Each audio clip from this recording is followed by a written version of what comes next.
written. So when can we say that? When can we say that two curves are touching each other? Two curves are touching each other. So Ishwar is saying that ऊपर वाला part will be zero. ऊपर वाला part को sir zero कर दो, बात बन जाएगी. नहीं बेटा, और कुछ करना पड़ेगा. ओके, और कुछ लोगों का जवाब आ रहा है. Where is the chat? ये रहा chat, ये रहा chat. इसको मैं उठा लेता हूं. हाँ, tangent and intersection point is same. Below is equals to 1. चलो, ये वाली चीज कंफ्यूजिंग है क्या इतनी? तो मजा आएगा. Mayuresh is saying tangent at intersection point is same.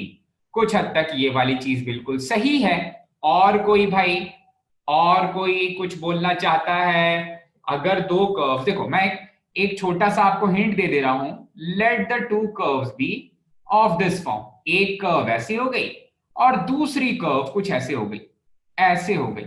ये वाले पॉइंट पे दोनों कर्व्स इंटरसेक्ट नहीं कर रही हैं, टच कर रही हैं. सो मेरी हैंडराइटिंग थोड़ी सी खराब हो जाएगी इसमें. तो इस पॉइंट पर एक टैंजेंट बन रहा है इन कर्व्स को टच करने वाला पॉइंट ऑफ इंटरसेक्शन पे. ये वाली जो लाइन है, ये वाली मेरी लाइन, ये है मेरा tangent.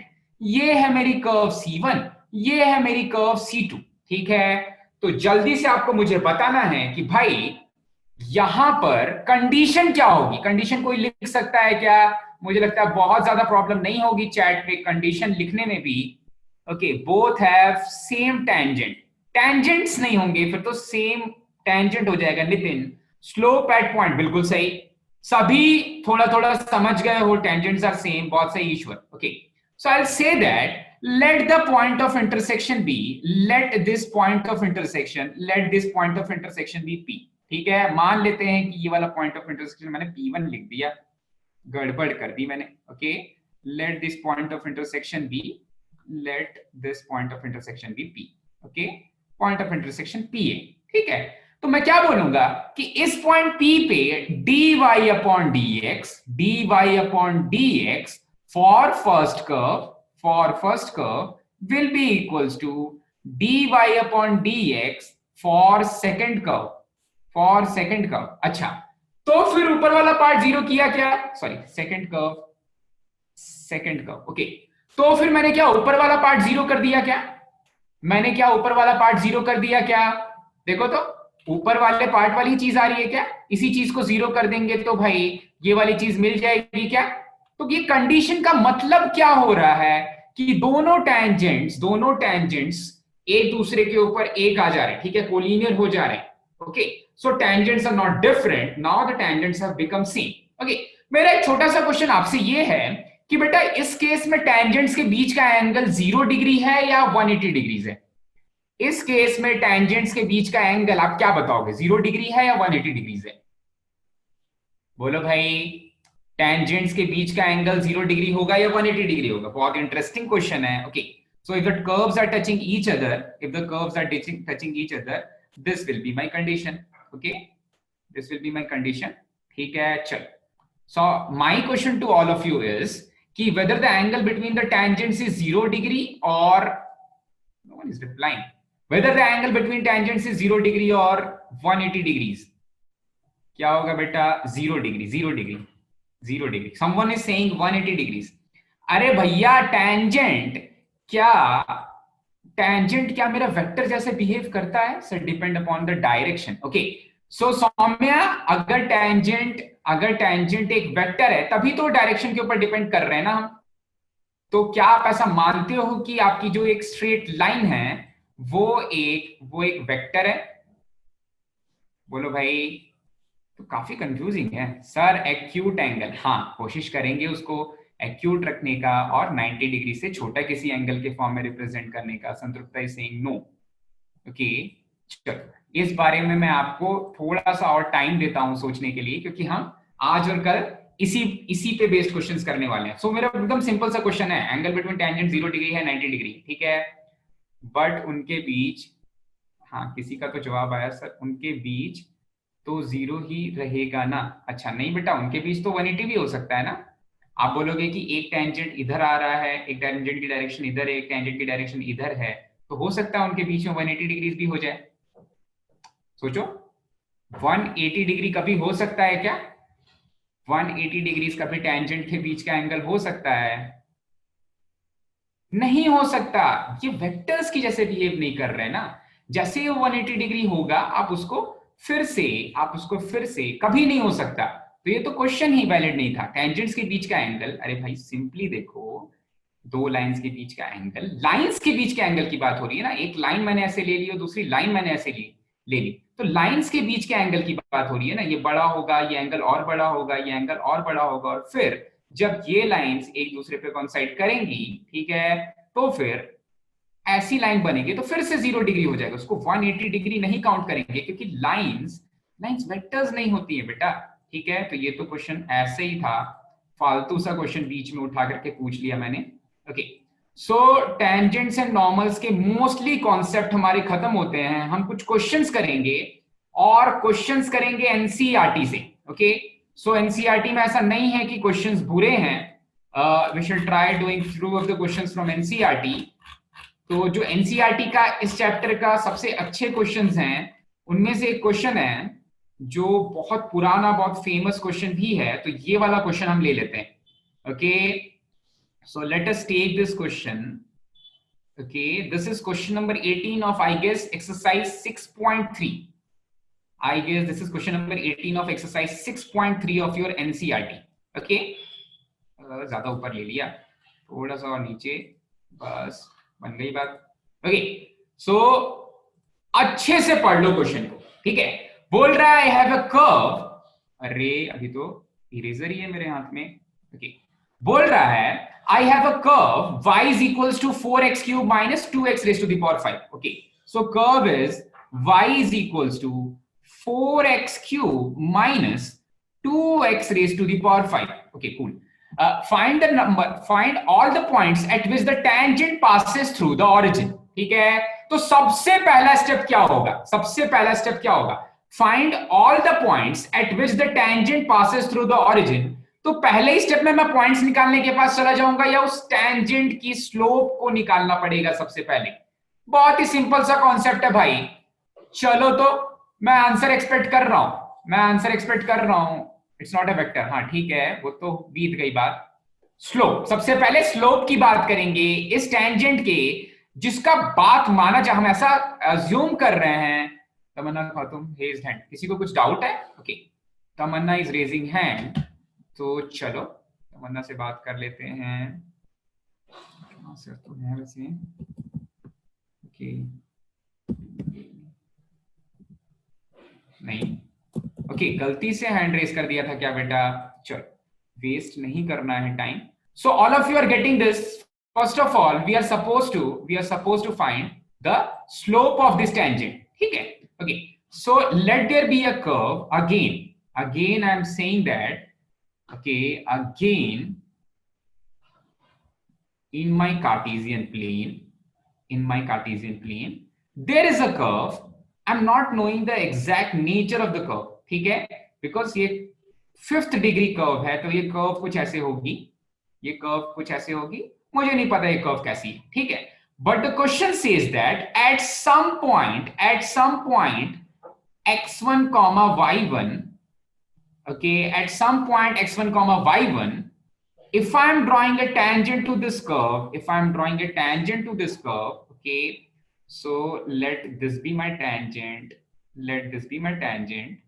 at point x1 comma y1, okay, it doesn't look like a tangent, but at point x1 comma y1 it is a tangent, ठीक है। So find all points on this curve at which if I am drawing a tangent, the tangent passes through origin. The tangent passes through 0, 0. ठीक है, so we shall start getting the derivative of this curve, which will give me eventually, मुझे क्या मिलेगा इससे? मुझे मिलेगा इससे slope of tangent. Okay, देखो, तो मैं क्या करूंगा भाई, सिंपली डेरिवेटिव निकाल लूंगा। इधर लिख लूंगा y dash is equals to भाई 4x क्यूब का डेरिवेटिव, ये आ जाएगा 12x square minus 2x raise to the power 5 का derivative 10x raise to the power 4, ऐसा आ जाएगा डेरिवेटिव। अच्छा, तो चलो x1 y1 पॉइंट पर टेंजेंट का इक्वेशन लिखना है, ओके, तो टेंजेंट का इक्वेशन हो जाएगा y minus y1 is equals to slope of tangent times of x minus x1। आप बोलोगे सर इसमें कौन सी बड़ी बात लिख दी आपने, मैं बोलूंगा अभी मजा आने वाला है। Okay, so y minus y1 is equals to, okay, slope क्या हो जाएगा, कौन से पॉइंट की बात हो रही है, x1 y1 पर। x1 y1 पर स्लोप क्या हो जाएगा, x1 y1 प्लस पे स्लोप हो जाएगा 12 मल्टीप्लाइड बाय x1 का square minus 10 multiplied by x1 raise to the power 4, ऐसा कुछ ये हो जाएगा मेरा स्लोप। अच्छा भैया, उसके बाद यहां पर बचेगा x माइनस x1, ऐसा कुछ, ठीक है। ओके, अब मैं ऐसा बोल रहा हूं कि ये जो टेंजेंट आ रहा है कौन से स्टेप में भाई, ये वाले स्टेप में अभी हमें जो टेंजेंट मिला है, ये वाला टेंजेंट ओरिजिन से पास कर रहा है, ठीक है। ये वाला टेंजेंट अगर ओरिजिन से पास कर रहा है तो मैं अब क्या चाहता हूं, ओरिजिन के पॉइंट्स सब्स्टिट्यूट करने, ठीक है। इस टेंजेंट के इक्वेशन में ओरिजिन के पॉइंट सब्स्टिट्यूट करना चाहता हूं, तो आप मेरी मदद करोगे। अरे ठीक है दीपम, ओके, कुछ लोगों ने निकाल लिया आंसर, दीपम, संकेत 3 पॉइंट, सूरज ने निकाल लिया, संतृप्ता ने निकाल लिया, ओके कूल, बहुत अच्छा, सभी ने निकाल लिया है। ओके, जो अभी मैं पूछ रहा हूं ये बताओ कि अगर मुझे पता चल गया कि भाई ये टेंजेंट ओरिजिन से पास कर रहा है, तो मैं फिर इसमें रखूंगा ओरिजिन के पॉइंट, ठीक है। तो ओरिजिन के पॉइंट मुझे किधर रखने हैं, y1 की जगह पर या y की जगह पर, y1 की जगह रखेंगे या y की जगह रखेंगे बेटा, बोलो तो, y1 की जगह रखेंगे या y की जगह रखेंगे, बहुत सिंपल सा क्वेश्चन है। Okay, not seen your chat पीछे चला जा रहा है क्या, हाँ गिरा, सो y की जगह रखेंगे, बिल्कुल सही, सभी को समझ में आ रहा है। ओके, सो y और x की जगह पर रख देंगे 0,0, तो ये मिल जाएगा मुझे 0 minus y1 is equals to 12 times of x1 square minus 10 times of x1 raise to the power 4। अच्छा भाई, multiplied by 0 minus x1 will be minus of x1 से मल्टीप्लाई कर दे रहे हैं। अब देखो तो माइनस ऑफ y1 क्या हो जाएगा, आपको पता है कि अगर मेरी कर्व कुछ ऐसे दिखती है तो इस कर्व पे अगर किसी पॉइंट x1, y1 की मैं बात करूं तो इसका मतलब y1 क्या हो जाएगा, y1 हो जाएगा 4 times of x1 cube minus 2 times of x1 raise to the power 5।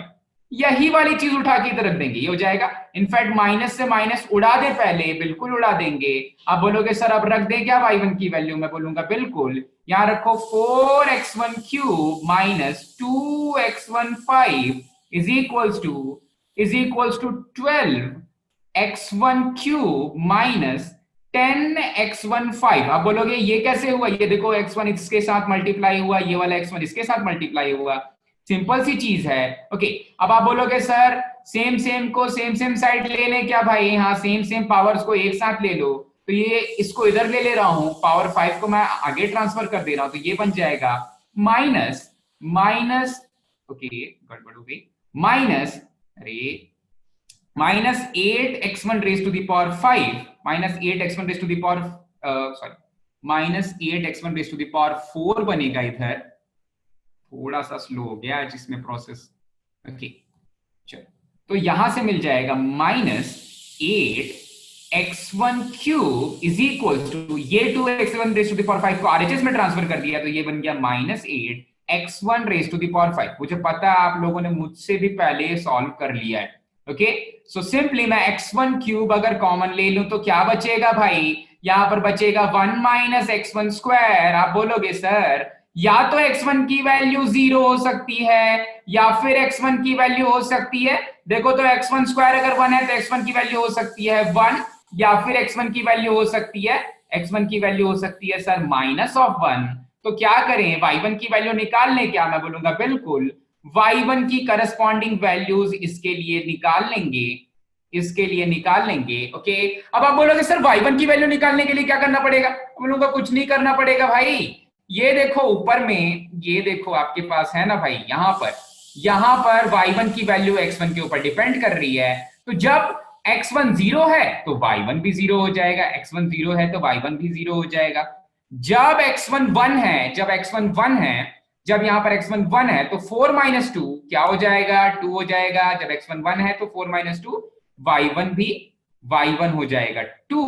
और जब x1 माइनस 1 है, जब x1 माइनस 1 है तो देखो तो y1 की value x1 equals to minus 1 के लिए निकाल ले रहे हैं, तो ये हो जाएगा 4 मल्टीप्लाइड बाय -1 का क्यूब माइनस 2 मल्टीप्लाइड बाय -1 का पावर 5। अच्छा, तो इधर से क्या मिलेगा -4, इधर से क्या मिलेगा +2, तो -4 + 2 दे देगा आपको -2। तो आपको मिल जाएगा एक और पॉइंट, जब x1 की वैल्यू -1 है तो y1 की वैल्यू हो जाएगी -2।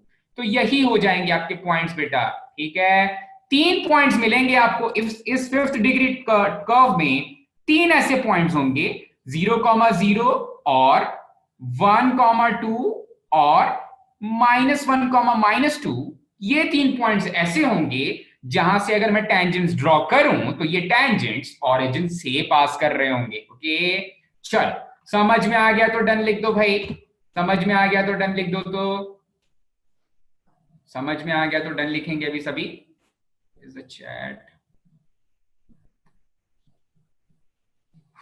ओके, आई गेस सभी को समझ में आ गया है। ओके, किसी का कोई डाउट? मंगेश, शांतनु, प्रथमेश, चलो किसने किसने कर लिया था पहले ही, अभी मैं देख लेता हूं किसने किसने कर लिया था। चलो कुछ लोगों ने कर लिया था पहले ही, डन डन। ये आसान क्वेश्चन था, इससे भी आसान क्वेश्चन, केवल मुझे एक बार इस कॉन्सेप्ट का क्वेश्चन करना है, इसलिए मैं ले रहा हूं नेक्स्ट क्वेश्चन, ठीक है। मुझे ये पूरा भरोसा है कि आप इस क्वेश्चन को तुरंत कर लोगे। फिर भी ये क्वेश्चन, क्योंकि हमने ऑर्थोगोनल कर्व्स पढ़ लिया है और ये क्वेश्चन एनसीईआरटी का ही एक पार्ट है, तो अभी के लिए हम लोग एक और क्वेश्चन ले लेते हैं जो ऑर्थोगोनल कर्व्स के ऊपर है और एनसीईआरटी में भी है, ठीक है। तो चल ये वाला क्वेश्चन है आपका सेम ही एक्सरसाइज का क्वेश्चन नंबर 23। ये वाला क्वेश्चन भी जल्दी से ले लेते हैं बेटा। ओके, एक सेकेंड। हाँ चल, ऑर्थोगोनल कर्व्स का एक क्वेश्चन, ऑर्थोगोनल कर्व्स के ऊपर एक क्वेश्चन। ऑर्थोगोनल कर्व्स आप समझ गए हो क्या होती हैं, जिनके टेंजेंट्स के बीच में angle eight their point of intersection हो जाता है 90 डिग्रीज। कोई कुछ बोल रहा है लगता है, क्या बोल रहा है भाई? एक सेकेंड। ओके, क्या बोल रहे हो? चल, चैट मुझे नहीं दिख रहा आपका।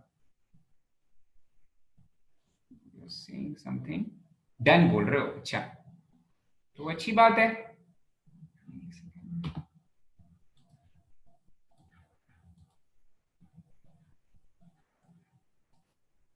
ओके गुड, चलो इसको जल्दी से ट्राई कर लेते हैं। Prove that the curves x equals to y square and xy is equals to k cut at right angles, cut at right angles. Okay, if 8k square is equals to 1। तो सबसे पहले शुरुआत कहां से करना है बेटा?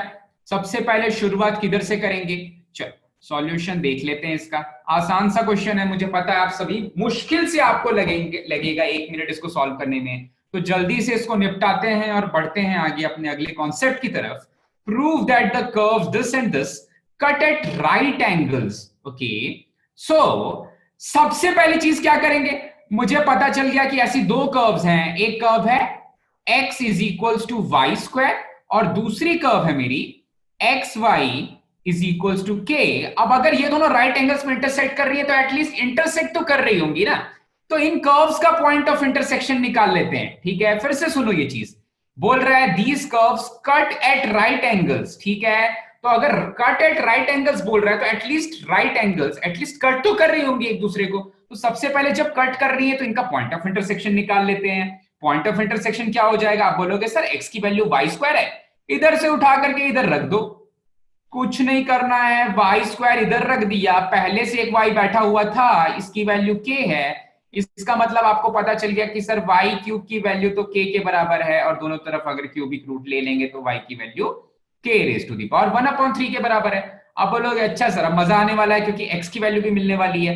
x की वैल्यू क्या मिल जाएगी भाई? x अगर वाई स्क्वायर के बराबर है, इन दोनों कर्व्स का पॉइंट ऑफ इंटरसेक्शन निकालना है। अगर x वाई स्क्वायर के बराबर है तो भाई यहां पर k raise to the power 1/3 का होल स्क्वायर कर दो, क्योंकि देखो y तो k raise to the power 1/3 है, तो ये हो जाएगा k raise to the power 2/3। Simple, ऐसा हो जाएगा। अच्छा, अब आप बोलोगे सर पॉइंट ऑफ इंटरसेक्शन तो मिल गया, अब नेक्स्ट चीज क्या करनी है, मैं बोलूंगा simply dy upon dx, orthogonal curves की condition, dy upon dx at their point of intersection for C1 multiplied by dy upon dx at their point of intersection for C2 is equals to -1 ले लो, इसकी value -1 ले लो भाई, ये वाला orthogonal curves की property है, तो चलो प्रॉपर्टी ले लेते हैं। ओके, प्रॉपर्टी यूज करेंगे ऑर्थोगोनल कर्व्स की। ओके, तो अब के लिए बोलेंगे कि भाई पहली वाली कर्व को डिफरेंशिएट करते हैं, पहली वाली कर्व को डिफरेंशिएट करते हैं, तो पहली वाली कर्व का डेरिवेटिव क्या आ जाएगा, चलो पहली वाली कर्व है मेरी x is equals to 2y, sorry x equals to y square, इसका डेरिवेटिव क्या हो जाएगा, LHS का डेरिवेटिव हो गया 1, ओके, RHS का डेरिवेटिव हो जाएगा 2y y डैश। अच्छा, तो यहां से पहली वाली कर्व मैं किसके लिए बात कर रहा हूं, अभी मैं बात कर रहा हूं C1 की। ओके, हाँ मैं आज आपको नोट शेयर कर दूंगा इसके, तो अगर कुछ मिस हो जा रहा है तो आप घबराना मत। ओके, सो मिल गया मुझे 1 is equals to 2y y dash. अच्छा, तो आप बोलोगे सर यहां से जो स्लोप आ रहा है वो आ जाएगा 1/2y के बराबर।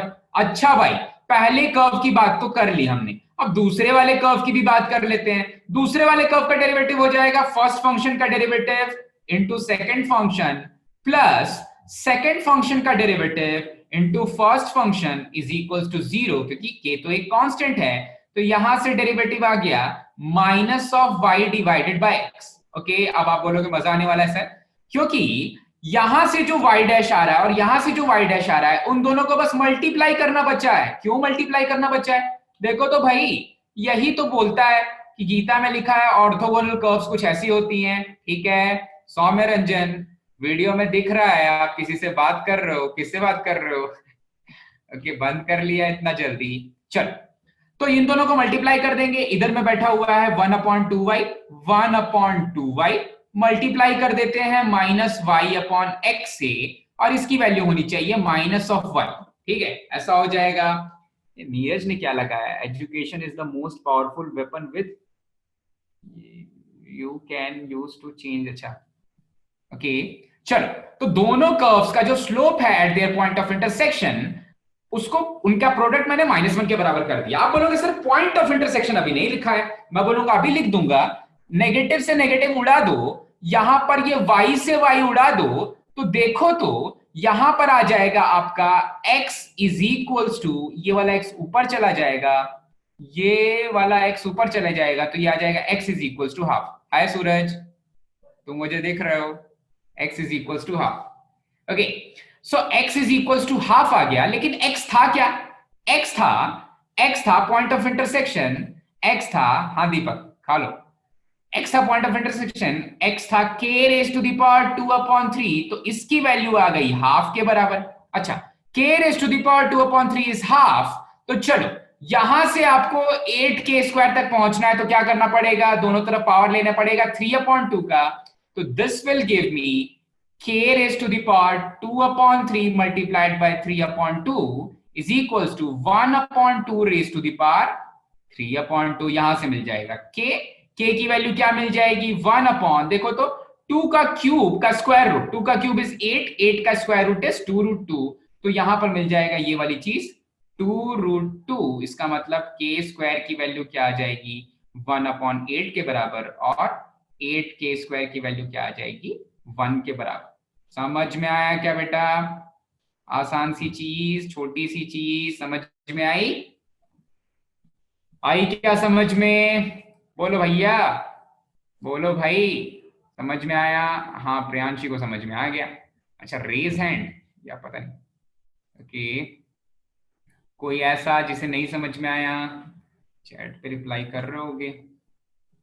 सो चलो, सभी को लास्ट 2 स्टेप्स नहीं समझ में आया था वो डिस्कस कर लेंगे, और कोई ऐसा, बाकी सबको समझ में आ गया है, बहुत अच्छा। चलो, अथर्व के लिए एक बार थोड़ा सा लास्ट के दोनों स्टेप्स में डिस्कस कर लूंगा। किसी और को कुछ डाउट, किसी और को कोई डाउट नहीं है भाई? चल, किसी और को कोई डाउट नहीं है तो बस अथर्व के लिए एक बार डिस्कस कर लेते हैं।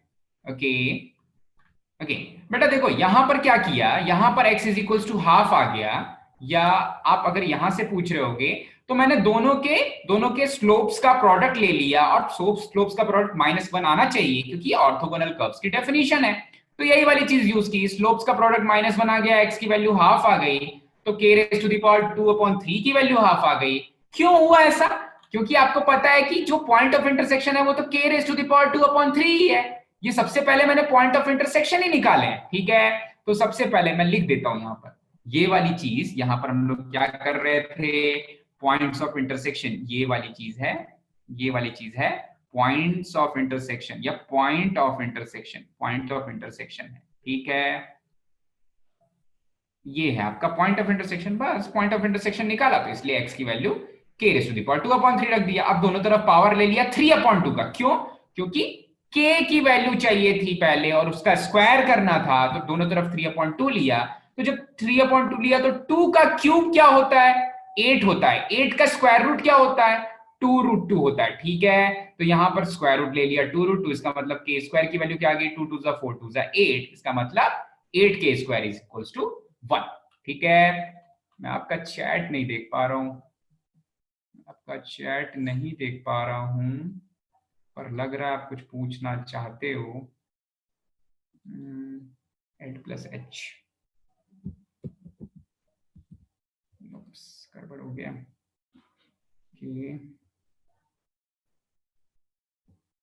Okay, is there any doubt? किसी को कोई डाउट है क्या? किसी को कोई डाउट बेटा? आगे बढ़ें क्योंकि मुझे नई चीज शुरू करनी है। ओके डन, मयूर, स्नेहल, समीक्षा, ओके चलो। तो ये रहा था, यहां तक हमने डिस्कस किया tangents and normals. Now we shall start, okay, we shall start monotonicity, okay, so our next topic will be monotonicity। अब इसका मतलब क्या होता है, इसमें हमने कुछ चीजें गलत पढ़ी हैं फंक्शंस में, तो मैं वो चीज भी डिस्कस करूंगा आज, ओके। तो monotonicity of a function, okay बेटा। चलो स्टार्ट करते हैं monotonicity.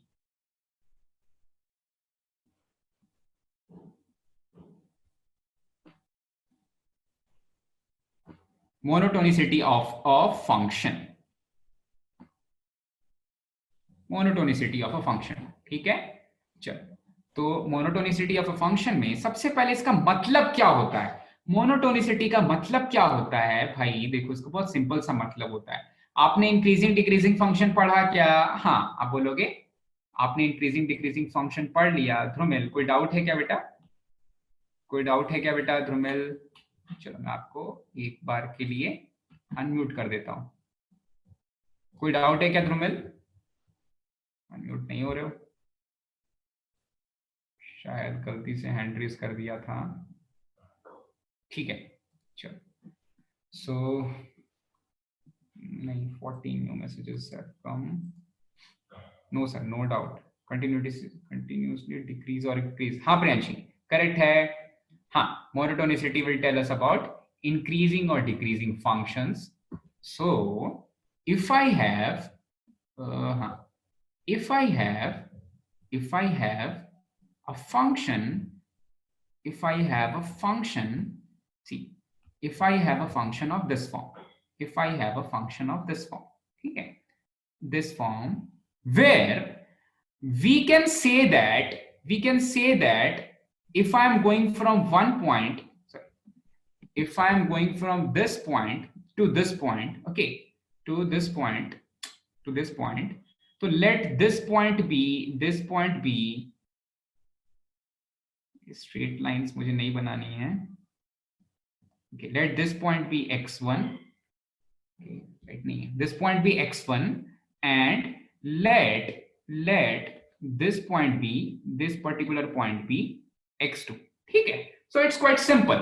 Monotonicity means uniformly increasing or uniformly decreasing, uniformly increasing or uniformly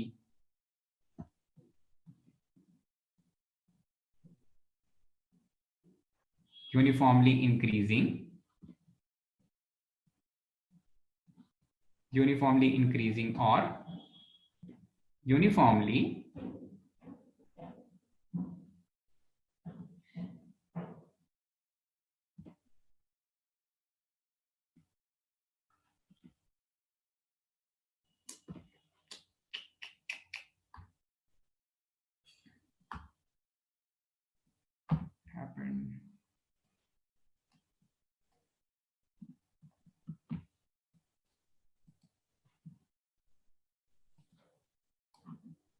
okay, और uniformly decreasing. See, so when I talk about uniformly increasing and decreasing functions, you can say that, okay, so, hi Ishwar, I'm seeing, आप लिख रहे हो, okay, so you can say that the function is always 1 1. Is it true if I'm saying that कि अगर एक function हमेशा increase कर रहा है या हमेशा डिक्रीज कर रहा है तो फंक्शन 1 1 होगा? ये वाली चीज होगी क्या? हो सकता है आपने ये वाली चीज यूज की होगी। कहां यूज की होगी बेटा? आपने ये चीज यूज की होगी फंक्शंस 2 जब आप पढ़ रहे थे तो, ठीक है। तो देखो, ये चीज आपने यूज तो सही की है, इसमें डेरिवेटिव का आपने एप्लीकेशन भी देखा होगा, लेकिन डेरिवेटिव का एप्लीकेशन गलत हो जाता है कहीं कहीं, ठीक है। तो जो एक्चुअल डेफिनेशन है वो सिंपली यही है कि अगर x2 is greater than x1, so function का output fx2 is greater than fx1, तो फंक्शन होगा इंक्रीजिंग, और उसको बोलेंगे अब हम एक नया वर्ड, स्ट्रिक्टली इंक्रीजिंग। ठीक है। तो देखो, तो यहां पर जब x1 से x2 गए तो x1 पे जो आउटपुट आ रहा था फंक्शन का वो y1 था, x2 पे जो आउटपुट आ रहा था फंक्शन का वो y2 था, इसको हम लोग fx2 और इसको हम fx1 के फॉर्म में भी बोल सकते हैं। तो fx2 बड़ा था fx1 से, इसलिए फंक्शन हो गया स्ट्रिक्टली इंक्रीजिंग, ठीक है। ये तो हो गई पहली वाली चीज, ओके। अब आप बोलोगे सर स्ट्रिक्टली ये जो नया वर्ड दिख रहा है हमें, ये जो सर आपने स्ट्रिक्टली नया वर्ड यूज किया, ये वाले वर्ड का रेलेवेंस क्या है सर? ये स्ट्रिक्टली वर्ड का रेलेवेंस क्या है? मैं बोलूंगा इसका रेलेवेंस समझने के लिए सिंपली आपको ये समझना पड़ेगा कि अगर मैं स्ट्रिक्टली हटा दूंगा तो उसका मतलब क्या होगा, स्ट्रिक्टली हटा दूंगा तो उसका मतलब क्या होगा, ठीक है। तो फिर से एक केस देखते हैं, उस केस में क्या होगा। देखो, अगर मैं फिर से एक केस देखता हूं कुछ ऐसा, ओके, कुछ ऐसा फंक्शन जिसमें, देखो फंक्शन में मैंने क्या कर दिया, फंक्शन में मैंने फंक्शन कुछ देर ऐसा लिया, ठीक है, और थोड़ी देर के लिए कांस्टेंट फंक्शन की तरह ये बिहेव करने लग गया, और फिर फंक्शन कुछ ऐसा हो गया, ठीक है। तो इस पर्टिकुलर डोमेन में, ये वाले पर्टिकुलर डोमेन में, सपोज ये वाला इंटरवल है ए से लेकर के बी तक के बीच में, ये फंक्शन डिक्रीज नहीं कर रहा है, ये फंक्शन डिक्रीज नहीं कर रहा है, बट ये इंक्रीज भी नहीं कर रहा है, ओके। और अगर इस डोमेन को मैं निकाल दूं तो बाकी सारे के सारे डोमेन में ये फंक्शन इंक्रीज ही कर रहा है। देखो, तो यहां पर अगर आप कोई वैल्यू लोगे और यहां पर अगर आप कोई वैल्यू लोगे, ये दोनों वैल्यूज में डिफरेंस क्या होगा? अगर मैं राइट साइड जा रहा हूं, अगर मैं positive direction of x axis की तरफ ट्रेवल कर रहा हूं, अगर मैं इस डायरेक्शन में ट्रेवल कर रहा हूं, तो मेरा आउटपुट भी बढ़ रहा है, ठीक है। तो जिस जिस फंक्शन में ये वाली चीज होती है, जिस फंक्शन में ये वाली चीज होती है, जहां पर कि हमेशा अगर x2 is greater than x1 हो रहा है, तो fx2 is always greater than fx1 तो रहता ही है, ऑलवेज ग्रेटर देन fx1 तो रहता ही है। कभी कभी इक्वल्स टू भी हो जाता है, जैसे कि इस पर्टिकुलर डोमेन में हो रहा है, a से b के बीच में, अगर a से b के बीच में मैं कोई वैल्यू लूं x1 x2 की, तो वहां पर फंक्शन का आउटपुट बराबर आ जाएगा, ठीक है। तो जब इक्वालिटी आ जाती है तब फंक्शन स्ट्रिक्टली इंक्रीजिंग नहीं होता। इस तरह के फंक्शंस को बोलते हैं केवल इंक्रीजिंग फंक्शन, केवल इंक्रीजिंग फंक्शन, ठीक है, केवल increasing function, okay. So I guess आपको डिफरेंस समझ में आ गया होगा इंक्रीजिंग फंक्शंस में मोनोटोनिसिटी का। अच्छा, अब मोनोटोनिक वर्ड क्यों यूज किया? जो हमेशा हो रहा है, मोनोटोनिक, जो मोनोटोनस है, जो कंटिन्यूअस है, जो चल रहा है, ठीक है। तो फंक्शंस कंटिन्यूअसली इंक्रीजिंग हो सकता है, वैसे ही फंक्शन हमेशा कंटिन्यूअसली डिक्रीजिंग भी हो सकता है। तो उसके केसेस में मैं सिर्फ उसके केसेस बता दे रहा हूं आपको, क्योंकि आपको बाकी सारी चीज समझ में आ गई है। उसके लिए मैं बोलूंगा कि एक केस ये हो सकता है, ओके, दोनों केसेस डिस्कस कर लेते हैं भाई, तुरंत हो जाएगा, ठीक है। तो मैं बोलूंगा कि अगर फंक्शन कुछ ऐसा आया, फंक्शन कुछ ऐसा ही है तो हमेशा डिक्रीजिंग है, और फंक्शन कुछ ऐसा हो करके थोड़ी देर के लिए कोई कांस्टेंट वैल्यू दिया और फिर ऐसा चला गया, तो फंक्शन ये वाला फंक्शन स्ट्रिक्टली डिक्रीजिंग है, ये वाला फंक्शन केवल डिक्रीजिंग है, तो कंडीशन क्या हो जाएगा? देखो बहुत छोटी सी चीज है बेटा, ठीक है, लेकिन आपको लग रहा होगा कि ये तो हमेशा याद रहेगा, देखना अभी कितना कंफ्यूजिंग हो जाएगी ये वाली चीज, ठीक है।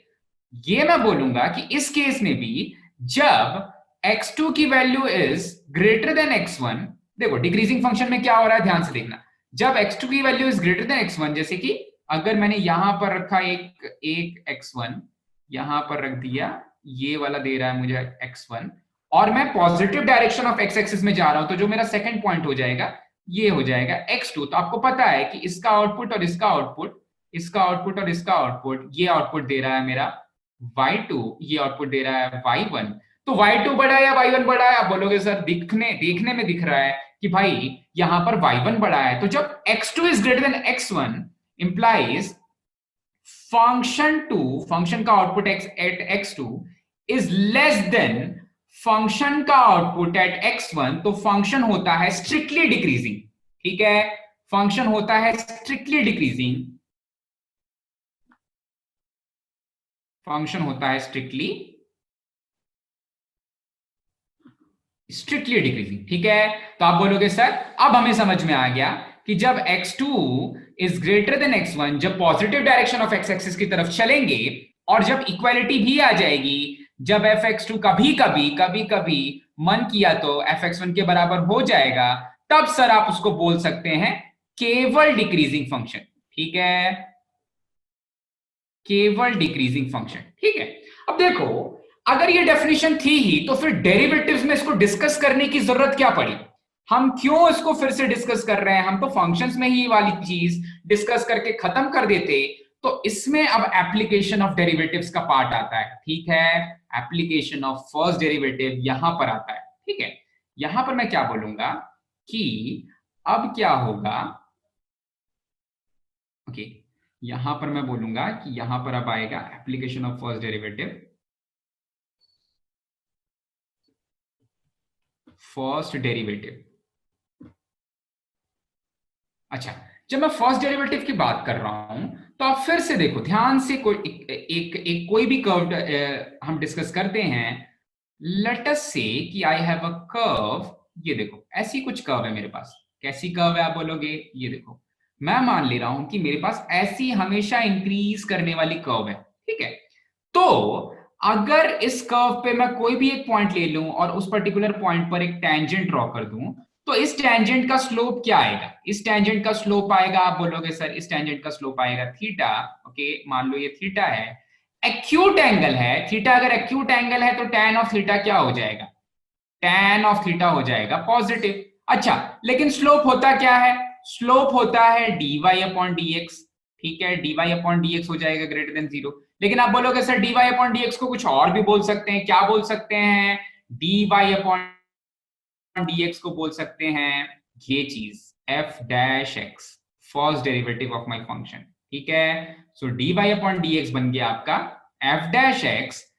तो जब तक f dash x greater than 0 है, जब तक f डैश x, सॉरी, जब तक यहां पर ग्रेटर देन 0 होगा, जब तक f डैश x, जब तक f डैश x चला गया,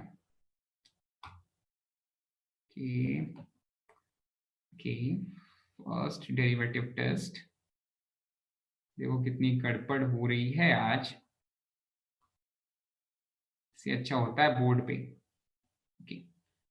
थोड़ा सा थ्योरेटिकल है अभी, मुझे पता है आपको थ्योरी पता होगी, लेकिन फिर भी यहाँ पर जो क्रिटिकल चीज है वो चीजें डिस्कस करनी जरूरी है। अच्छा, तो जब तक मेरा फर्स्ट डेरिवेटिव ग्रेटर देन 0 है, तब तक मेरा फंक्शन हमेशा हमेशा इंक्रीजिंग होगा, ये तो पक्का है,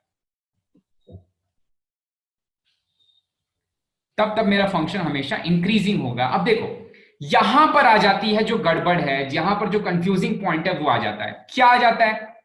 आप बोलोगे सर कि ये फंक्शन हमेशा इंक्रीजिंग होगा या स्ट्रिक्टली इंक्रीजिंग होगा? मैं बोलूंगा ये वाली चीज फर्स्ट डेरिवेटिव नहीं बता सकता, ये वाली चीज फर्स्ट डेरिवेटिव से बिल्कुल पता नहीं चल सकती है, ठीक है। आप बोलोगे क्यों? मैं बोलूंगा अभी मैं एग्जांपल्स देने वाला हूं इसके लिए कि भाई हमेशा इंक्रीजिंग होगा या स्ट्रिक्टली इंक्रीजिंग होगा, सॉरी स्ट्रिक्टली इंक्रीजिंग होगा या केवल इंक्रीजिंग होगा, ये वाली चीज फर्स्ट डेरिवेटिव नहीं बता सकता।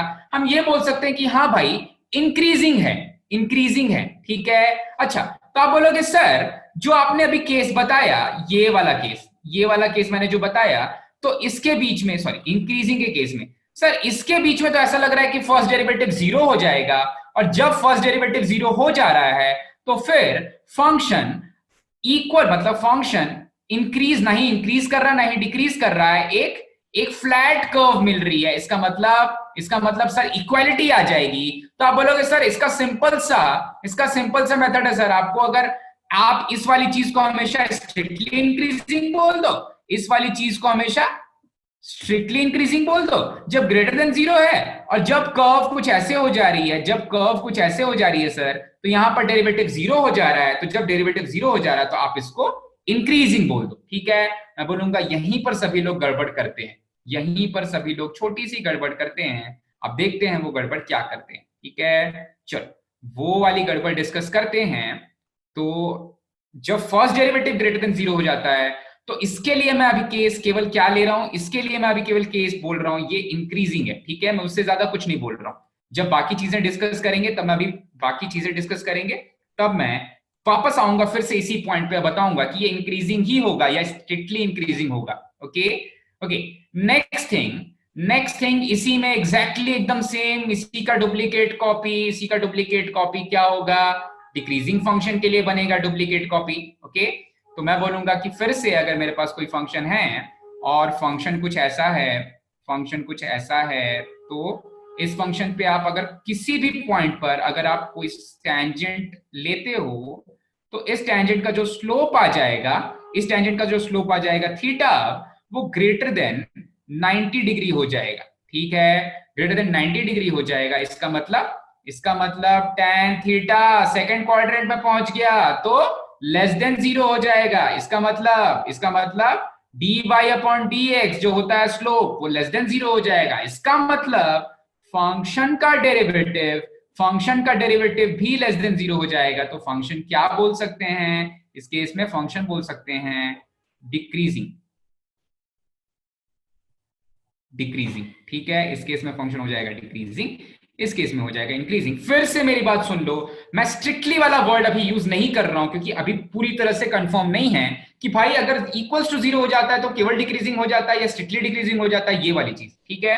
तो केवल इंक्रीजिंग मैंने लिखा है, इस चीज को याद रखना।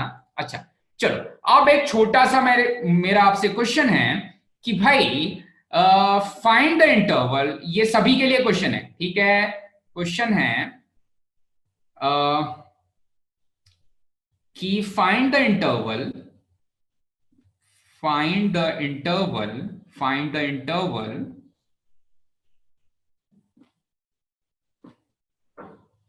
in set of real numbers where sin of x is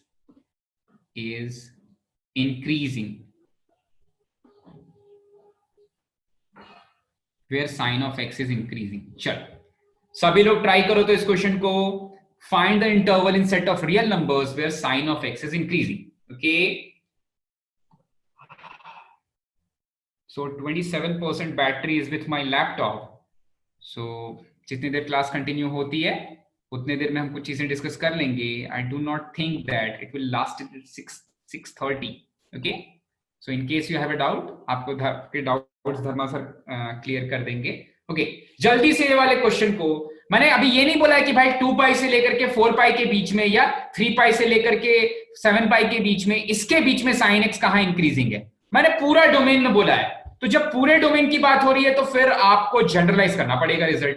जब जनरलाइज करना पड़ेगा रिजल्ट तो जनरलाइज करना पड़ेगा 2 एंड पाई लेकर के, ठीक है। तो जरा जल्दी से सोचो तो एक बार कि भाई कौन सा ऐसा डोमेन है जिसमें कि साइन एक्स हमेशा इंक्रीजिंग होता है, सोचो तो इसके लिए हमें जरूरत पड़ेगी साइन एक्स के ग्राफ की।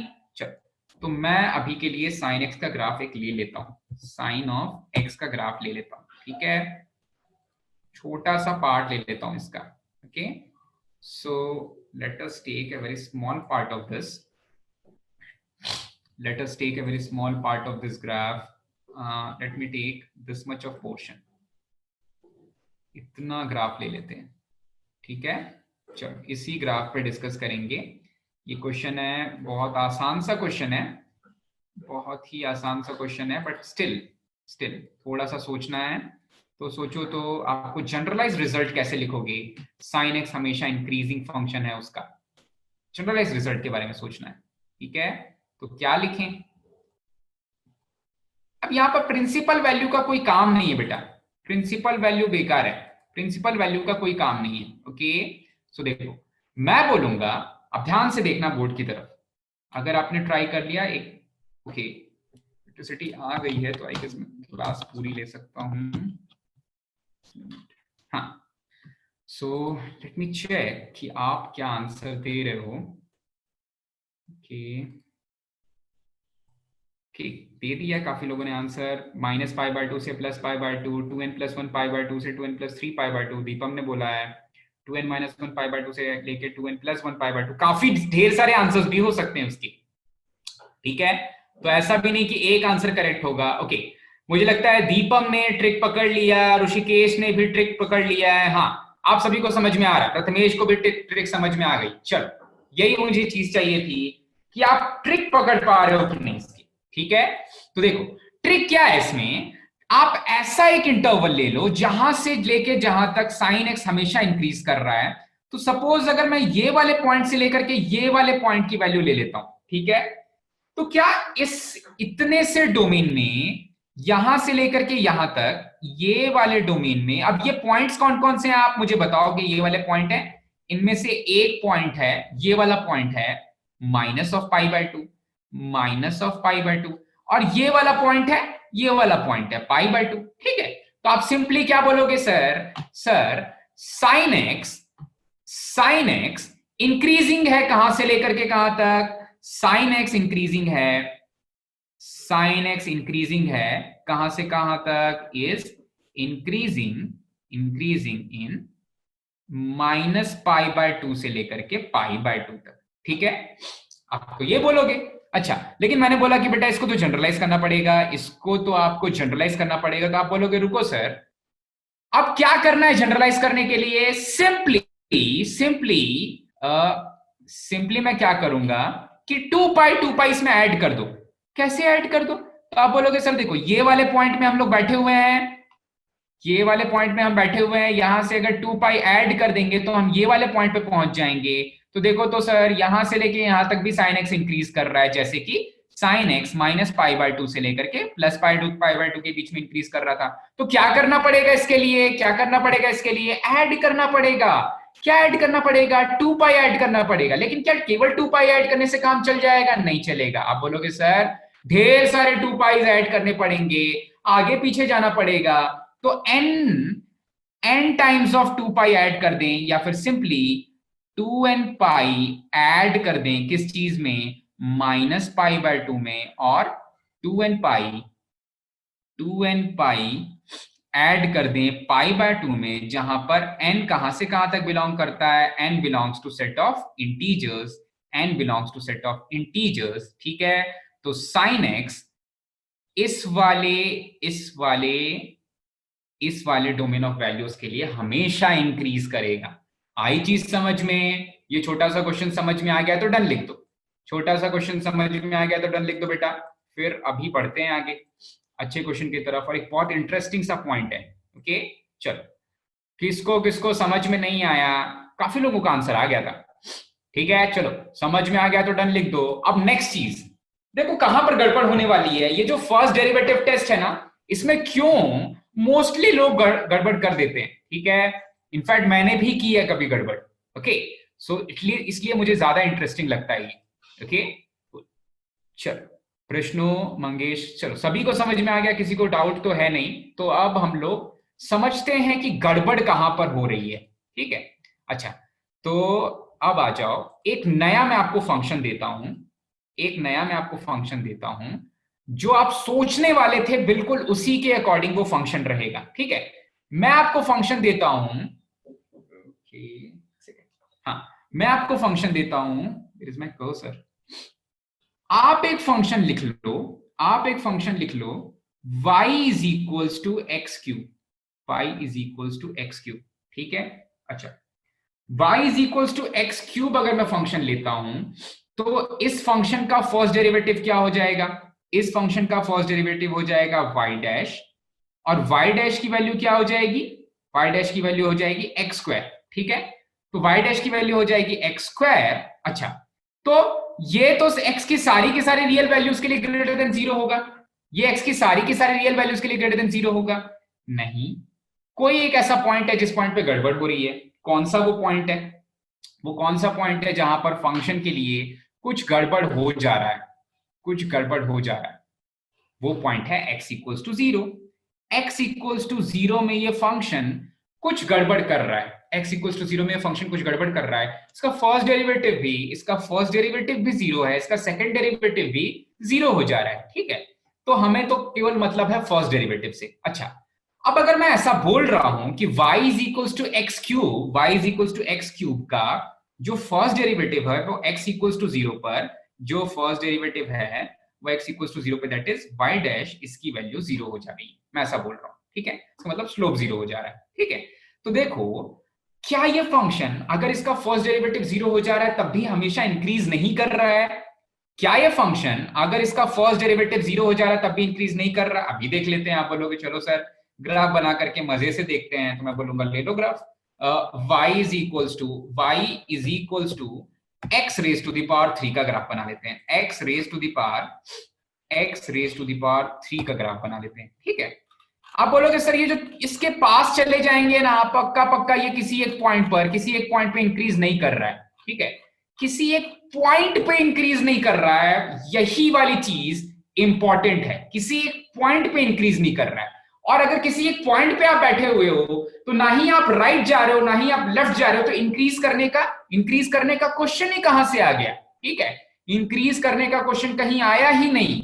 आई चीज मेरी समझ में भाई, अगर आप किसी एक पॉइंट पे बैठे हुए हो तो उस पॉइंट के लेफ्ट में चले जाओ या उस पॉइंट के राइट में चले जाओ, एक पॉइंट में x1 और x2 दोनों पॉइंट्स नहीं आ जाएंगे। x1 और x2 को जब आप कंपेयर कर रहे हो और ये बोल रहे हो कि भाई जब x2 is greater than x1 so fx2 is greater than fx1, इसका मतलब है कि आप दो अलग अलग पॉइंट्स की बात कर रहे हो, ठीक है। तो इस केस में क्या हो रहा है, ले लेते हैं इस केस को भी। क्या हो गया, मेरे साथ साथ चल रहा था, ओके। इसी केस को लोग गलत समझ करके मोस्टली ये बोल देते हैं कि अगर फंक्शन का डेरिवेटिव किसी एक पॉइंट पर जीरो हो रहा है, ठीक है, अगर फंक्शन का डेरिवेटिव, ले लेते हैं इसको इधर, ठीक है। तो लोग क्या बोलते हैं कि अगर फंक्शन का डेरिवेटिव किसी एक पॉइंट पे जीरो हो रहा है तो फंक्शन इंक्रीजिंग हो जाएगा, स्ट्रिक्टली इंक्रीजिंग नहीं रहेगा, ठीक है। फंक्शन इंक्रीजिंग हो जाएगा, लेकिन आपको दिख गया कि ये तो एक स्ट्रिक्टली इंक्रीजिंग फंक्शन है, ठीक है। y is equals to x cube, इसका जो फर्स्ट डेरिवेटिव है y डैश, दैट इज एक 3x स्क्वायर छूट रहा था, चलो आप शायद, मुझे लगता है बहुत लोगों ने बोल दिया होगा सर आपने गलत डिफरेंशिएट किया, ओके, लेकिन मैं x इक्वल्स टू जीरो की बात करना चाहता था। सो y dash that is 3x square, 3x square is always greater than 0 for x belongs to all real numbers except one point, that is 0, ठीक है। तो मैं फिर भी बोलूंगा, मैं यहां पर बोलूंगा कि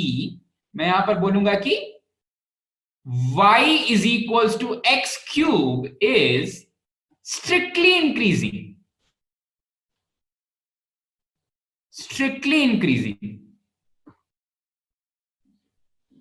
ओके। तो यहां से एक बहुत इंटरेस्टिंग चीज पता चलती है। क्या इंटरेस्टिंग चीज पता चलती है? कि अगर ये एक छोटा सा पॉइंट जो अभी मुझे जीरो पे मिल रहा है, अगर ये मुझे इनफाइनाइट पॉइंट्स भी मिल जाते, इनफाइनाइट पॉइंट्स का मतलब है इनफाइनाइट काउंटेबल पॉइंट्स, ओके। अब इसका मतलब ध्यान से समझना, ये वाली चीज अगर समझ में आ गई तो भाई बस बात बन जाएगी। बाकी सब चीज इसी के ऊपर डिपेंड करती है, ठीक है। बाकी सारी की सारी चीज इसी चीज के ऊपर डिपेंड करती है, ओके। सो ये स्टेटमेंट मैं पहले लिख लेता हूं। अ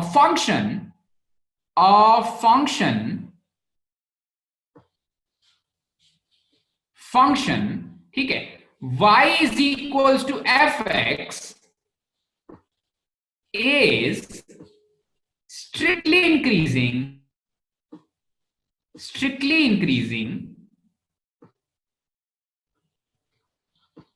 even if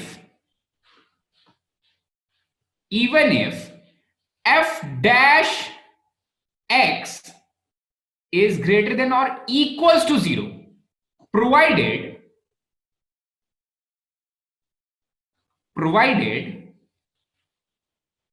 f dash x is equals to 0 at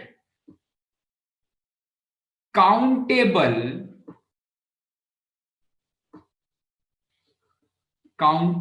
points. ठीक है, and same is the case with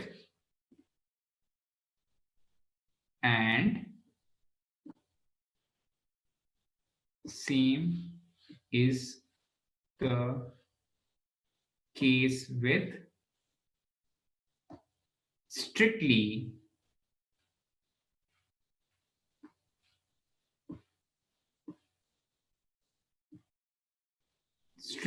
decreasing functions. हाँ संतृप्ता, मैं अभी देखता हूं आपका doubt. Strictly decreasing functions as well, मतलब स्ट्रिक्टली डिक्रीजिंग फंक्शंस में क्या होगा, फंक्शन का derivative will be less than equals to 0, तब भी वो स्ट्रिक्टली डिक्रीजिंग हो सकता है. ठीक है, ये जो काउंटेबल पॉइंट्स हैं, इन काउंटेबल पॉइंट्स को मैं इनफाइनाइट भी रख सकता हूं. काउंटेबल इनफाइनाइट पॉइंट्स भी हो सकते हैं. ठीक है, अब इस चीज का मतलब समझो, बहुत इंपॉर्टेंट चीज है, सभी ध्यान दोगे, किसी का ध्यान भटकना नहीं चाहिए. ओके, अब देखो मैं ऐसा बोल रहा हूं कि अगर मेरे पास कोई क्वेश्चन है. ओके, पहले मैं संतृप्ता का डाउट सुन लेता हूं. She has raised hand. Okay, हाँ बेटा पूछो तो, क्या डाउट है? फंक्शन मतलब एक एक जगह डिसकंटिन्यूअस है और वो 0 हो जा रहा है, तो काउंटेबल नहीं बेटा, फंक्शन अगर डिसकंटिन्यूअस है तो उस पॉइंट पे मैं डिफरेंशिएट ही नहीं कर रहा हूं. अगर फंक्शन डिसकंटिन्यूअस है तो उस पॉइंट पे तो मैं डिफरेंशिएट ही नहीं कर रहा हूं. ठीक है, अगर किसी एक पॉइंट पे देखो, अभी मैंने दिखाया ना y is equals to x cube में, उस पॉइंट पर डिसकंटिन्यूअस नहीं है, लेकिन उस पॉइंट पर उसका डेरिवेटिव 0 हो जा रहा है. आई चीज समझ में? तो अगर डेरिवेटिव 0 हो भी जा रहा है तब भी वो हमेशा इंक्रीजिंग रहेगा. मैं ये चीज समझाना चाह रहा हूं. समझ में आया क्या संतृप्ता? फिर से समझो, हाँ फिर से समझो, डिसकंटिन्यूटी की बात मैं नहीं कर रहा हूं. मैं बोल रहा हूं कंटिन्यूअस ही रहे, लेकिन एक गिवन पॉइंट पे, मतलब ढेर सारे पॉइंट्स उसके आसपास में नहीं, केवल किसी एक पॉइंट पे वो अगर उसका डेरिवेटिव 0 हो जा रहा है, भले ही उसके पूरे थ्रू आउट डोमेन में ऐसे इनफाइनाइट पॉइंट्स हों, लेकिन ऐसे इनफाइनाइट्स आइसोलेटेड पॉइंट्स हों, एक एक पॉइंट हो अलग अलग दूर दूर में हो. ठीक है, तब भी हम ये बोलेंगे कि वो फंक्शन स्ट्रिक्टली इंक्रीजिंग होगा. आई चीज समझ में बेटा? आया समझ में? Okay cool. चलो संतृप्ता का, हाँ तो और किसी को डाउट नहीं है? चलो अब ये वाली चीज को मैं, हाँ कुछ तो बोल रहा है दीपक, कुछ समझ नहीं आया सर. चलो फिर से समझ लो. समझ नहीं आया तो समझने में क्या है, मैं ऐसा बोल रहा हूं कि देखो, मैं ऐसा बोल रहा हूं कि फंक्शन का डेरिवेटिव, अरे मेरा पेन किधर है? ओके, मैं ऐसा बोल रहा हूं कि फंक्शन का डेरिवेटिव जो है, अगर किसी एक पर्टिकुलर पॉइंट पे 0 हो रहा है, ठीक है, तो मैं इसके लिए आपको एक क्वेश्चन देता हूं, इस क्वेश्चन से ही समझ में आएगा. अगर मैं x plus cos of x is equals to 0 एक फंक्शन ले लेता हूं, इनफैक्ट इज इक्वल्स टू 0 नहीं, इज इक्वल्स टू fx एक फंक्शन ले लेता हूं. ध्यान देना भाई, बहुत इंपॉर्टेंट चीज है, नहीं समझ में आएगा तो गड़बड़ हो जाएगा. ठीक है, अगर मैं ये ले लेता हूं एक फंक्शन, ठीक है, और मैं आपसे पूछ रहा हूं कि बेटा मुझे वो इंटरवल बताओ, क्या पहले तो मुझे ये बताओ कि whether this function is increasing और स्ट्रिक्टली इंक्रीजिंग. ठीक है, तो आप बोलोगे सर कोई बात नहीं अभी बताते हैं. आप बोलोगे सर कि इस फंक्शन का फर्स्ट डेरिवेटिव हो जाएगा f डैश x, और f डैश x हो जाएगा x का डेरिवेटिव 1 और cos x का derivative minus of sine of x. ठीक है, f डैश x हो जाएगा 1 माइनस साइन ऑफ x. अच्छा, अब ये अगर सर हमेशा ग्रेटर देन 0 है, ये ग्रेटर देन हमेशा अगर 0 है, तो फंक्शन सर हमेशा स्ट्रिक्टली इंक्रीजिंग होगा. ये मैं आपकी बात बोल रहा हूं. ठीक है, अभी मैं समझाने वाला हूं इस प्रॉपर्टी को. ऐसा आप बोलोगे कि सर ये वाली चीज है तो ये फंक्शन हमेशा स्ट्रिक्टली इंक्रीजिंग होगा, नहीं तो केवल इंक्रीजिंग होगा. नहीं तो केवल इंक्रीजिंग होगा। ठीक है, अब इसी वाली चीज को मैं समझा रहा हूं। ठीक है, हम ये दोनों ग्राफ्स, हम ये वाला ग्राफ बना के देखते हैं। ठीक है, ये वाला ग्राफ में बोल रहा है मेरे पास है x plus cos of x. ठीक है, तो मैंने ले लिया x plus cos of x, x plus cos of x. ठीक है, अब थोड़ा सा दूर चले जाते हैं इस ग्राफ के। ठीक है, थोड़ा सा दूर चलेगा इस ग्राफ के। ओके, तो ये ग्राफ कुछ ऐसा दिख रहा है। आप बोलोगे सर ये फंक्शन मुझे ऐसा लग रहा है, ये फंक्शन मुझे ऐसा लग रहा है कि ये फंक्शन इंक्रीजिंग है, स्ट्रिक्टली इंक्रीजिंग नहीं है। आप बोलोगे क्यों? मैं पूछूंगा अगर क्यों, तो आप बोलोगे सर देखो यहां पर ये फंक्शन ये फ्लैट हो जा रहा है, ये पैरेलल टू एक्स एक्सिस हो जा रहा है, तो इस पॉइंट पे डेरिवेटिव 0 हो जाएगा। ठीक है, मैं बोलूंगा गलत सोच रहे हो। देखो इस पॉइंट से मैं इस पॉइंट तक मूव कर रहा हूं, इस पॉइंट से मैं इस पॉइंट तक मूव कर रहा हूं ना, हमेशा इसकी वैल्यू थोड़ी थोड़ी इंक्रीज कर रही है। 1.5 1.5 88 1.584 1.573 1.571 एंड सो ऑन। ठीक है सर शायद आपका ग्राफ देख नहीं रहा है बच्चों को। ओके स्क्रीन ग्राफ नहीं दिख रहा। ओके कोई बात नहीं, चलो मैं ग्राफ ले लेता हूं, मैं ग्राफ अपने इस पे ले लेता हूं, वन नोट पे ले लेता हूं। ओके चलो बेटा कोई बात नहीं। ओके घबराओ मत, हाँ मैंने सुन लिया है, ग्राफ नहीं दिख रहा है तो मैं अब इस पूरी चीज को रख लेता हूं, ये ले लेता हूं। चलो ओके, आई गेस अब ग्राफ सभी को दिख रहा होगा।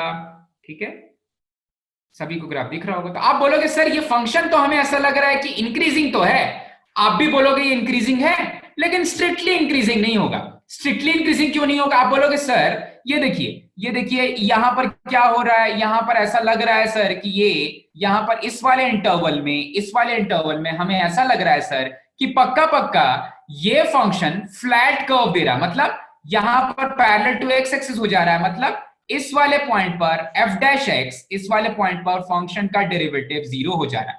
ठीक है, आप बोल रहे हो कि सर इतने ढेर सारे पॉइंट्स पर, मतलब एक बार फिर से समझो, आप बोल रहे हो सर यहां से लेकर के यहां तक सारे के सारे पॉइंट्स पे फंक्शन का डेरिवेटिव 0 हो जा रहा है, और जब इतने ढेर सारे पॉइंट्स पे फंक्शन का डेरिवेटिव 0 हो जा रहा है तो फंक्शन सर स्ट्रिक्टली इंक्रीजिंग नहीं होगा, केवल इंक्रीजिंग होगा। लेकिन मैं बोलूंगा रुको चेक कर लेते हैं कि ढेर सारे पॉइंट्स पे फंक्शन का डेरिवेटिव 0 हो रहा है या केवल एक पॉइंट पे फंक्शन का डेरिवेटिव 0 हो रहा है। ठीक है, तो उसके लिए हमें फिर से वापस जाना पड़ेगा। ये वाला ग्राफ था, एक सेकेंड, ये वाला ग्राफ था किसका, थोड़ा सा मैं शिफ्ट करता हूं, मैं इरेज देता हूं। ये वाली चीज समझ गए होगे भाई, ये वाली चीज आप समझ गए होगे। ये वाला ग्राफ था आपका x plus, this graph was of x plus cos of x। ठीक है, अब मजा आने वाला है। अब मैं नया ग्राफ बनाऊंगा, मैं नया ग्राफ आपके लिए लेके आ जाता हूं। इसके डेरिवेटिव का, किसका ग्राफ चाहिए मुझे? 1 माइनस साइन एक्स का। ठीक है, 1 माइनस साइन एक्स का मैं ग्राफ बना के लेके आ जाता हूं भाई। 1 minus sine of x, 1 minus sine of x का ग्राफ लेके आ जाता हूं। ठीक है, चलो 1 माइनस साइन ऑफ एक्स का graph. Okay let me take the, okay so 1 minus sine x का ग्राफ कुछ ऐसा है। ठीक है, ये वाली चीज थी मेरा एफ एक्स, ये वाली चीज थी मेरा एफ एक्स, ये वाली चीज हो गई मेरा एफ डैश एक्स। ठीक है, f dash x is equals to 1 minus sine of x. ठीक है, अब जो आपको गलतफहमी हो रही थी, कौन सी गलतफहमी? आप ऐसा बोल रहे थे कि सर ऐसे बहुत सारे पॉइंट्स हैं जहां पर फंक्शन का डेरिवेटिव, ऐसे बहुत सारे पॉइंट्स हैं, आपको लग रहा था यहां से लेकर के यहां तक में ऐसे ढेर सारे पॉइंट्स हैं जहां पर फंक्शन का डेरिवेटिव क्या हो जा रहा है? 0 हो जा रहा है। ये गलतफहमी दूर हो गई। कहां से? ये फहमी दूर हो गई इस फंक्शन के डेरिवेटिव को फाइंड करके। ऐसे एक आइसोलेटेड पॉइंट है, देखो जब एग्जैक्टली साइन एक्स यहां पर या यहां पर साइन एक्स 1 हो सकता है, नहीं तो उसके जस्ट पहले या जस्ट बाद लगभग 1 होगा साइन एक्स की वैल्यू, एग्जैक्टली 1 नहीं होगी। ठीक है, और जब लगभग 1 होगी तो हमेशा 1 से छोटी होगी, और जब हमेशा 1 से छोटी होगी तो ये वाली चीज पॉजिटिव होगी। कौन सी चीज पॉजिटिव होगी बेटा? ये वाली चीज, फंक्शन का डेरिवेटिव पॉजिटिव होगा। तो ऐसे आइसोलेटेड पॉइंट्स हो गए, मतलब ये पॉइंट अकेले खड़े हुए हैं संसार में, इनके आसपास के पॉइंट्स फंक्शन का डेरिवेटिव 0 नहीं दे रहे। ये अकेले ऐसे पॉइंट हैं जो अपने आसपास में फंक्शन का डेरिवेटिव 0 दे रहे हैं। ठीक है, और जब कभी अकेला पॉइंट मिलता है, तो मैंने अभी आपको समझाया मैंने अभी आपको समझाया एक एग्जांपल लेकर के यहां पर कि जब अकेला ऐसा पॉइंट मिल रहा है, जब अकेला ऐसा पॉइंट कौन सा था यहां पर, x इक्वल्स टू 0 मिल रहा है, जब फंक्शन का डेरिवेटिव, गड़बड़ हो गया, जब अकेला ऐसा पॉइंट x इक्वल्स टू 0 पे मिल रहा है, जब फंक्शन का डेरिवेटिव 0 हो जा रहा है, तब भी फंक्शन स्ट्रिक्टली इंक्रीजिंग हो सकता है। क्योंकि फंक्शन एक, देखो मैं ऐसा बोल रहा हूं कि आप रोड पे ट्रैवल कर रहे हो, सपोज आप किसी रोड पे ट्रैवल कर रहे हो, ठीक है, तो मैं ये वाली चीज कंसिडर कर रहा हूं कि आप रोड पे हमेशा ऊपर ट्रैवल कर रहे हो या नीचे ट्रैवल कर रहे हो। ये चीज इंपॉर्टेंट नहीं है कि आप रोड पे 2-3 कदम चलोगे तब, अगर आप 2-3 कदम चले और फ्लैट रोड पे चल लिए तो मैं बोलूंगा कि हाँ भाई, ना आपने ऊपर कोई चढ़ाई की, ना आपने कोई कोई नीचे का स्लोप पर चढ़ाई किया, ठीक है। लेकिन अगर केवल आप एक पॉइंट पर ही कदम रख रहे हो अपने, ठीक है, तो उस पर्टिकुलर पॉइंट पे मुझे पता ही नहीं चल रहा है कि आप इंक्रीज कर रहे हो या डिक्रीज कर रहे हो, ठीक है। तो जब फंक्शन का डेरिवेटिव किसी एक पर्टिकुलर पॉइंट पर 0 हो जाए, जब फंक्शन का डेरिवेटिव किसी एक पर्टिकुलर पॉइंट पे 0 हो जाए, तब भी वो फंक्शन स्ट्रिक्टली इंक्रीजिंग हो सकता है, ठीक है। ये वाली चीज समझ में आई थी ये वाले केस से, y is equals to x cube वाले केस से। अब मैं बोल रहा हूं कि फंक्शन का डेरिवेटिव ऐसे इनफाइनाइट पॉइंट्स पे भी 0 हो जाए, लेकिन वो पॉइंट अकेले खड़े हैं संसार में, ठीक है, उनके आसपास में और ढेर सारे पॉइंट्स नहीं हैं। अगर ये वाला पॉइंट अकेला भी है तब भी फंक्शन स्ट्रिक्टली इंक्रीजिंग होगा। तो आप बोलोगे सर इंक्रीजिंग कब होगा? जब ऐसे ढेर सारे कंटिन्यूअस पॉइंट्स आ जाएं उसके आसपास में, ठीक है, जब ऐसे ढेर सारे कंटिन्यूअस पॉइंट्स आ जाएं, जब अकेला एक पॉइंट आइसोलेटेड ना हो, ऐसे ढेर सारे पॉइंट्स आ जाएं, तब फंक्शन स्ट्रिक्टली इंक्रीजिंग नहीं होगा, ठीक है। आई चीज समझ में सभी को? अभी समझ में आया तो बोलो डन, वरना कुछ नहीं समझ में आया तो आप पूछ सकते हो। किसी बच्चे ने हैंड रेज किया है। ओके, हाँ बेटा बोलो, तो क्या नहीं समझ में आया? सर ये जो 1 माइनस साइन एक्स का ग्राफ है, इसमें ये तो नीचे जा रहा है, तो उसको वो मतलब हमेशा 0 से ऊपर रहेगा वैसे? नहीं बेटा, ध्यान दो, 1 माइनस साइन एक्स तो उसका डेरिवेटिव है ना। देखो कोई बात नहीं, अच्छा किया आपने पूछ लिया। 1 माइनस साइन एक्स तो उसका डेरिवेटिव है ना, तो डेरिवेटिव तो हमेशा पॉजिटिव है, डेरिवेटिव तो हमेशा पॉजिटिव है। तो देखो यहां पर हो क्या रहा है कि भाई इस पॉइंट पर या इस पॉइंट पर साइन एक्स, सॉरी इस पॉइंट या इस पॉइंट पर 1 माइनस साइन एक्स 0 हो सकता है, ठीक है, लेकिन ये अकेले पॉइंट्स हैं संसार में, अकेले पॉइंट्स हैं, इनके आसपास में कोई ट्रेंड नहीं चल रहा है, ठीक है, कोई ट्रेंड नहीं चल रहा है कि भाई देखो आप डाइटिंग पे जाते हो ना, कभी कभी होता है कि भाई आप बहुत हेल्दी हो रहे हो, मम्मी बोलेंगे कि बेटा मोटा हो रहा है और ऐसा, आप कम खाना खाने लग जाओगे, ठीक है। तो ऐसा नहीं होता ना कि आप एक ही दिन खाना खा लोगे और अचानक से मोटे हो जाओगे, या तो आप 2-3-4 दिन ढेर सारा खाना खाओगे तब आपका थोड़ा हेल्थ में इंक्रीज होगा, या 2-3 दिन खाना नहीं खाओगे तो आप पतले हो जाओगे, ऐसा होगा। लेकिन एक दिन में कोई चेंज नहीं आता, ठीक है। तो यही वाली चीज यहां पर समझ में आने वाली चीज है कि भाई किसी एक पॉइंट पर अगर डेरिवेटिव 0 हो जाएगा तब फंक्शन के स्ट्रिक्टली इंक्रीजिंग को वो बदल नहीं सकता है। अगर उसके आसपास के ढेर सारे पॉइंट्स पे और कंटिन्यूअस पॉइंट्स पर अगर फंक्शन का डेरिवेटिव 0 हो जाए, तब मैं बोल सकता हूं कि भाई अब फंक्शन केवल इंक्रीजिंग है, स्ट्रिक्टली इंक्रीजिंग नहीं है। आई चीज समझ में सभी को? समझ में आया बेटा? ओके कूल, चलो सभी को समझ में आ गया तो अब डन लिख दो भाई। सभी को समझ में आ गया तो डन लिख दो। मुझे किसी ने बोला था कि उसको बिल्कुल कुछ नहीं समझ में आ रहा है सर, वो पॉइंट नीचे चाहिए ना। हाँ स्वराज, शायद आप इस पॉइंट की बात कर रहे हो, तो ये वाला पॉइंट नीचे ही होना चाहिए। मयूरी, ईश्वर, एक सेकंड, किसी ने बोला था बिल्कुल समझ में नहीं आ रहा है, ग्राफ नहीं दिख रहा है, स्ट्रिक्टली इंक्रीजिंग रहेगा sir, please explain again. Okay अभी आप, मैं और एक बार ब्रीफली, ठीक है, अनीशा ने बोला एक बार फिर से ब्रीफली समझा दो। ये वाली चीज तो मैं फिर से समझा दूंगा क्योंकि मुझे भी समझाने में बहुत मजा आता है, ठीक है। तो सुनो, मैं फिर से बोल रहा हूं कि हम लोग ऐसा मान लेते हैं, बहुत सारी बुक्स में भी ये चीज गलत लिखी हुई है, ठीक है, मोस्टली इंडियन ऑथर्स की जितनी भी बुक है, इंडियन ऑथर्स की जितनी भी बुक है, इसमें ये चीज गलत लिखी हुई है, ठीक है। अब गलत क्या पॉइंट है? देखो हम लोग ऐसा बोलते हैं, एकदम ब्रीफली सुनना, मैं क्या चीज आपको बताना चाह रहा था, एकदम ब्रीफली सुनना, ठीक है। हम लोग ऐसा बोलते हैं कि जब हम लोग x2 ग्रेटर देन x1 ले लेते हैं और fx2 ग्रेटर देन fx1 ले लेते हैं, तो हम बोल देते हैं फंक्शन इंक्रीजिंग है, ठीक है। फिर हम क्या बोलते हैं, तो हम बोलते हैं फंक्शन स्ट्रिक्टली इंक्रीजिंग है। फिर हम क्या बोलते हैं, जब यहां पर एक इक्वालिटी आ जाएगी, तो फंक्शन केवल इंक्रीजिंग हो जाएगा, स्ट्रिक्टली इंक्रीजिंग नहीं रहेगा, ठीक है। अच्छा, अब यही चीज इंडियन ऑथर्स ने क्या करना शुरू कर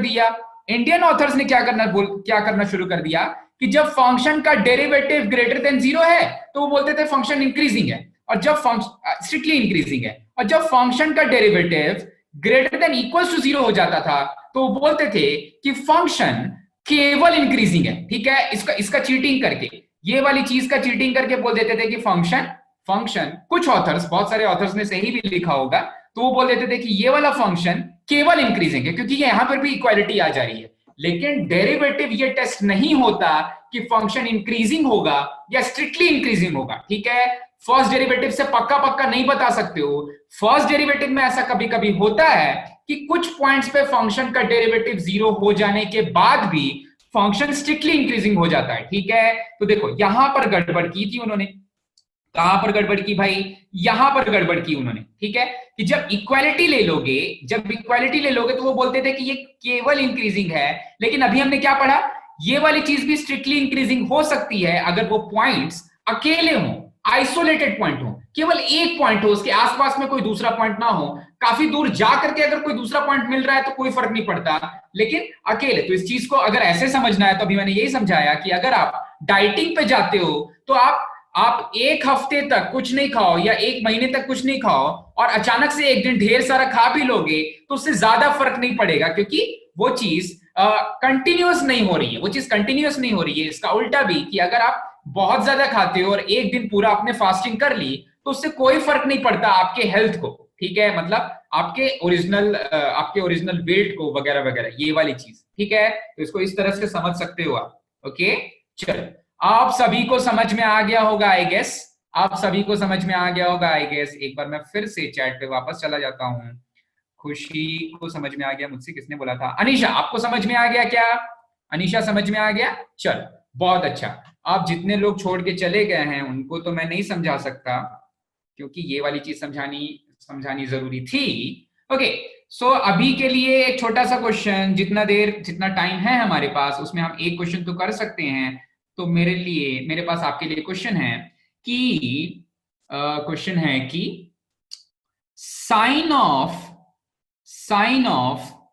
sign raise to the power 4x plus cosine raise to the power 4x, ठीक है, ये वाली चीज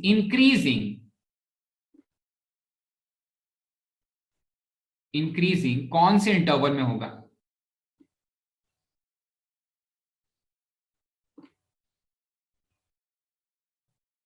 बिटवीन 0 to 2π। सो 0 to 2π के बीच में ये वाली चीज इंक्रीजिंग कौन से इंटरवल में होगी? ठीक है, चलो जल्दी से ये वाला क्वेश्चन करेंगे और फिर क्लास खत्म आज की। Okay, please be quick with your answers.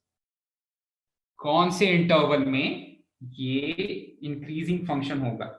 ठीक है, तो आप क्या करोगे, इसका फर्स्ट डेरिवेटिव निकाल लोगे और बस क्वेश्चन खत्म। फर्स्ट डेरिवेटिव निकाल लिया और क्वेश्चन खत्म।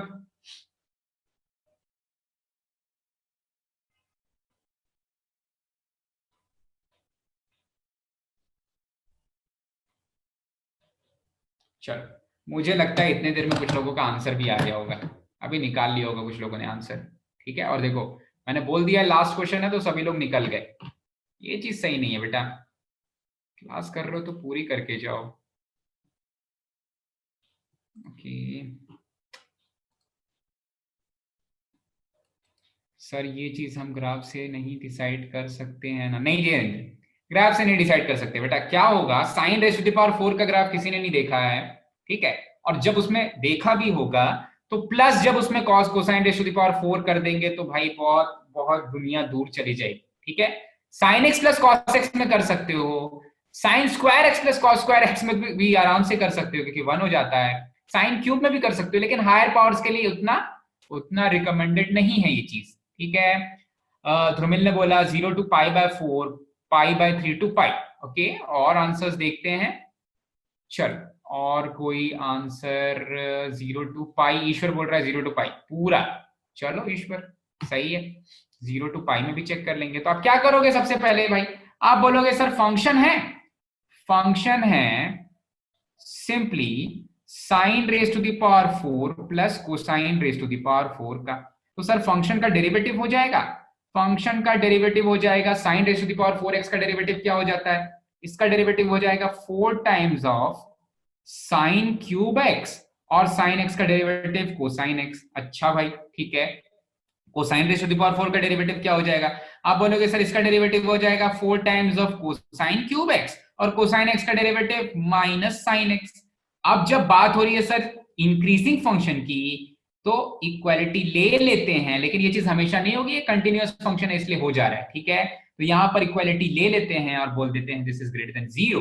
अच्छा, तो ऐसी वाली चीज बनी तो आप बोलोगे सर इसमें से 4 कॉमन ले सकते हैं और sine multiplied by cosine common ले सकते हैं और अंदर में बचेगा sine square minus cosine square. ये वाली चीज sir greater than equals to 0 हो जाएगी। फिर थोड़ा सा आगे बढ़ेंगे तो ये दे देगा 2 sine cosine, that is 2 sin theta cos theta, that will be sine of 2 theta sin square x minus cosine square x will give me cos of 2 theta, लेकिन with नेगेटिव साइन, क्योंकि cos square x minus sin square x देता है cos 2 theta, ठीक है। तो ये दे देगा cos 2 theta with negative sign, this is greater than equals to 0, okay।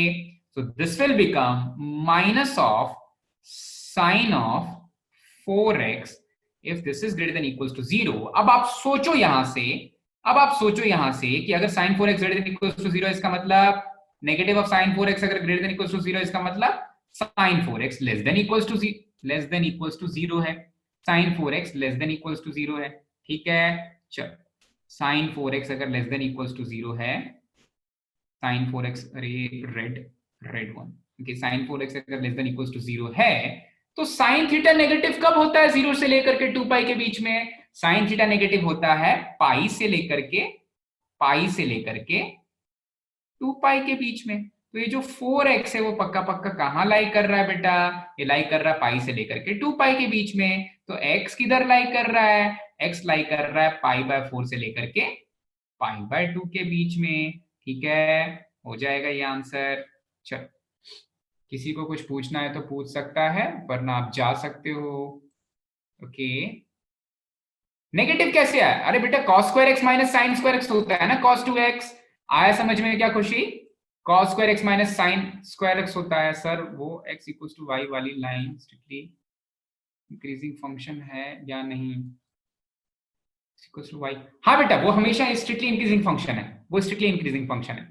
किसने पूछा था, प्रियांशी, वो स्ट्रिक्टली इंक्रीजिंग फंक्शन है, खुशी समझ में आ गया, okay. First third quadrant, thanks sir nice explaining, Pooja okay समझ में आ गया, थैंक्स, कूल, चलो ठीक है, बाय। अगर सभी को समझ में आ गया तो निकल लो पतली गली से निकल लो भाई, ओके। किसी को कुछ पूछना है तो रुक सकता है, चलो बहुत अच्छा, बाय तमन्ना, बाय ईश्वर, बाय प्रियांशी, बाय पूजा, बाय गौरव, बाय समीक्षा, डन, बाय बाय, बाय निशा। चल मैं क्लास एंड कर रहा हूं।